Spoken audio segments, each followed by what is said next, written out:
Pinatawag ko kayong lahat because we have a very special guest sa Apex today. None other than my dear husband, Dr. Roberto Tanyag. However, he remains in a very fragile and unstable condition. Ayokong kakausapin niyo siya kasi baka lumala ang kondisyon niya. Ang mahuhuli kong kakausap sa husband ko will be fired. So I'm sure nagkainitan kayo ni Moira. Maupo po kayo. Thank you. Ano pa nga po. Pero wala naman po siyang nagawa. Nagmukha pa rin siyang tanga at saka nagmukha rin siyang kawawa. So what about the interview? What happened? Naku, ma'am. Puro lang parinig. Hindi po nagustuhan ni Carmen kaya in-edit out po. Kawawa naman na edit out pa. Alam mo yung babaeng yan talaga. She's always making a fool of herself. Soon we won't have to do anything. Magsa-self-destruct na lang siya, promise. Sana lang nga hindi madamay si Obeng. Ma'am Giselle, alam niyo na po ba na nakabalik na po sa Pilipinas si RJ? Talaga? Oo, sasabihin ko po sana sa inyo nung papunta po kayo sa airport, pero naisip ko po na gusto ko po sana mag-focus na lang po muna kayo dun sa trabaho ninyo at dun sa problema ninyo sa Cebu. Sorry po. Thank you, Lynette. I appreciate what you did. But, nakausap niyo ba ni Annalyn si RJ? Pinuntahan ni Annalyn si RJ dun sa bahay nila Moira, pero wala naman hong nangyari dahil sirang-sira na po ang anak ko kay RJ. Ay, naku. This is definitely Zoe's fault. Alam mo naman, pati ako sinisiraan niya, di ba? Kung ano nung pinagsasabi niya kay RJ. Ma'am, gusto ko nga ako sanang kausapin si RJ. Gusto kong sabihin sa kanya na niloloko lang siya ni Moira at saka ni Zoe. Pero kung kay Annalyn nga po, hindi siya naniwala, sa akin po kaya.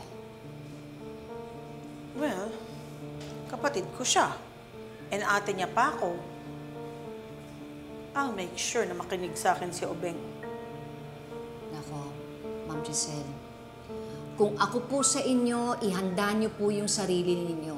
Dahil siguradong-sigurado po ako, nahaharangan kayo ni Moira at saka ni Zoe. Sila ang maghanda.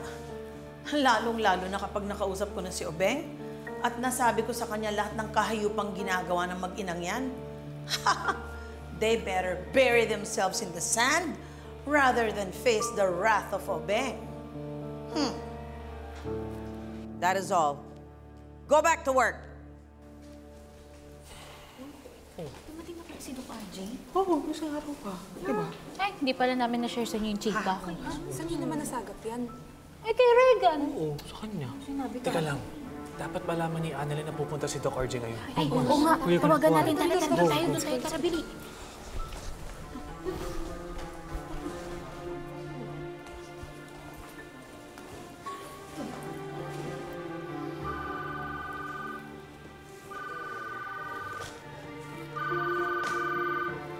Si Doc Ray. Hello, Doc. Hello, Giselle. Just so you know, pupunta dito mamaya si RJ sa Apex. Baka interesado ka makausap siya. Of course. I'm very, very interested. Thank you, Doc Ray. Bye. Jess, I forgot to make billing sa mga security. Pakitawag nga sila. Sinong kausap mo, Ray? Relative ng patient ko. Bakit? Kailangan ba namin i-report sa'yo lahat ng ginagawa namin? Defensive much? Nagtatanong lang ako. Okay. Anyway, may consultations pa kami. We have to go. Okay.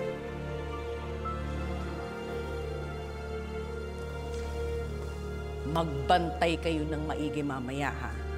Darating ang asawa ko. Ayoko tayo mayroong mga uninvited guests na manggugulo mamaya. Yes, ma'am. Thank you. Tamang-tama. Pupunta daw si Obeng mamaya sa Apex. O ano, gusto mo sumama sa akin? Ay, naku ma'am, hindi na po. Sayang. Hindi mo makikita kung paano kung ipapahiya si Moira sa Apex. Maghanda siya. Final answer? Opo, ma'am. Good Hindi luck talaga? po. Hindi na po. Okay, wish me luck, you busy girl. Ingat po, ma'am. Bye. Bye po.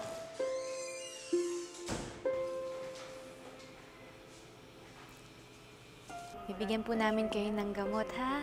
Huwag niyo pong kakalimutan na inumin po yun every 4 hours. Ay, excuse me lang po.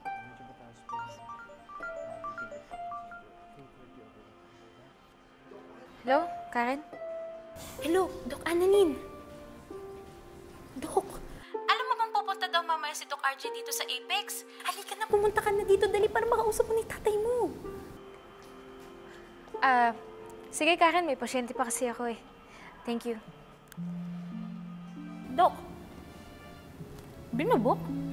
May pasyente pa daw siya. Pero pupunta siya, di ba? Well, I guess she's not interested anymore.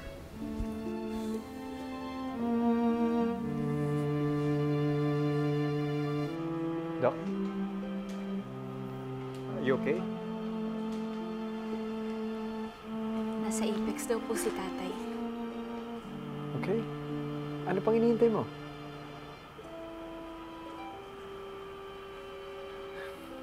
Okay.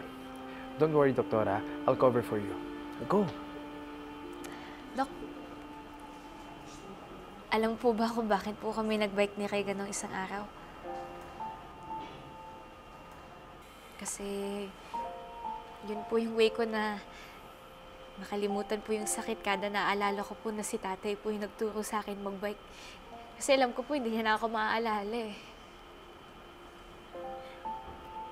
Bakit mo nasabi yan, Doc? Naalala mo po ba, sabi mo po na dapat i-trigger ko po yung memory ni tatay. So, pinuntahan ko po siya a few days ago. Tapos, dinahan ko po siya ng wafer sticks kasi favorite po namin yun eh. Hinakang pa nga ako ni Ma'am Moira eh. Pero, syempre, Dok, di ako sumuko. Nabigay ko naman siya kay tatay. Kaso, tinapon po niya eh. So, parang tinapon niya na lang din po yung lahat ng memories po namin, yung mga pinagdaanan namin. Kasi nga, na-brainwash po siya ni Zoe tsaka ni Ma'am Moira. So, ba't ko pa siya pupuntahan ulit, Dok? Para mapahiya lang ako ulit. Masaktan na naman ako. Di na, Dok. Saka kasama niya naman si Zoe eh. Hindi niya na ako kailangan.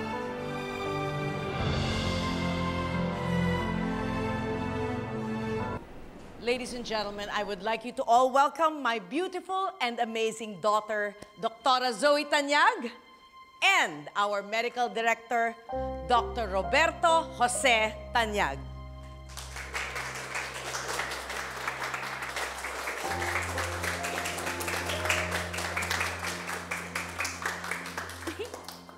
Welcome back, RJ.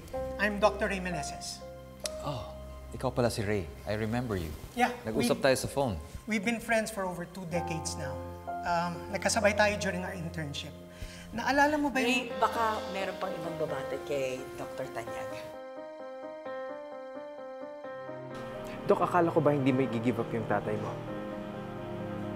Dapat hindi ka magpatalo kay Zoe.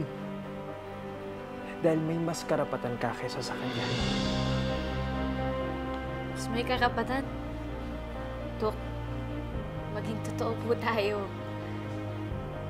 Si Zoe lang po yung legitimate child ni tatay. Anak lang po ako sa labas. Hindi, Annalyn. Ikaw ang anak niya.